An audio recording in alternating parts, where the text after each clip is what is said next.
ஞானப்பழ போட்டி.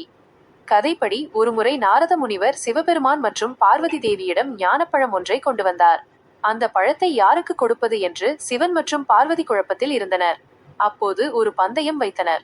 உலகத்தை யார் முதலில் சுற்றி வருகிறார்களோ அவர்களுக்கே இந்த பழம் என்று அறிவித்தார்கள். முருகன் தன் மயில் வாகனத்தில் ஏறி உடனடியாக உலகத்தை சுற்றி வர புறப்பட்டார். அவர் வேகமாக கிளம்பி சென்றுவிட்டார். ஆனால் விநாயகரோ மெதுவாக சிந்தித்தார். தன் தந்தையான சிவபெருமானையும் தாயான பார்வதி தேவியையும் உலகம் என்று உணர்ந்தார். அவர்களை 3 முறை சுற்றி வந்து நீங்கள்தானே எனக்கு உலகம் என்று கூறினார்.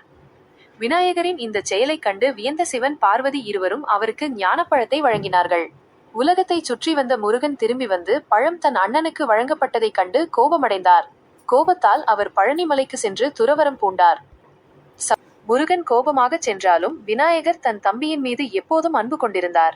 முருகனின் கோபம் தணிய அவர் செய்த உதவி கதைகளில் குறிப்பிடப்பட்டுள்ளது. வள்ளி திருமணம். முருகன் வள்ளியை திருமணம் செய்ய விரும்பிய போது விநாயகர் அவருக்கு ஒரு முக்கியமான உதவியை செய்தார். வள்ளி ஒரு குரத்தி பெண். முருகனை திருமணம் செய்ய முதலில் மறுக்கிறார். அப்போது விநாயகர் ஒரு கிழவர் வேடமிட்டு வள்ளியை பயமுறுத்த முருகன் அவளை காப்பாற்றி திருமணம் செய்து கொள்கிறார். இந்த சம்பவத்தை அடிப்படையாக கொண்டே தமிழ் மரபில் விநாயகர் சகோதர விநாயகர் என்றும் அழைக்கப்படுகிறார். பிரிந்து இருக்கும் சகோதரர்கள் விநாயகரை வணங்கினால் ஒற்றுமை ஏற்படும் என்ற நம்பிக்கையும் உள்ளது.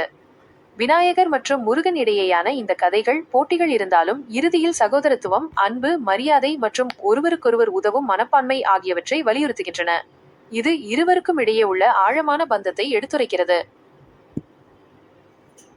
இந்த ஸ்டோரி உங்களுக்கு பிடிச்சிருந்துச்சுன்னா நம்ம சேனலை தொடர்ந்து ஃபாலோ பண்ணி, லைக் பண்ணி, ஷேர் பண்ணி, கமெண்ட் பண்ணிக்கோங்க. சப்ஸ்கிரைப் பண்ணி வச்சுக்கோங்க கைஸ். தேங்க்யூ.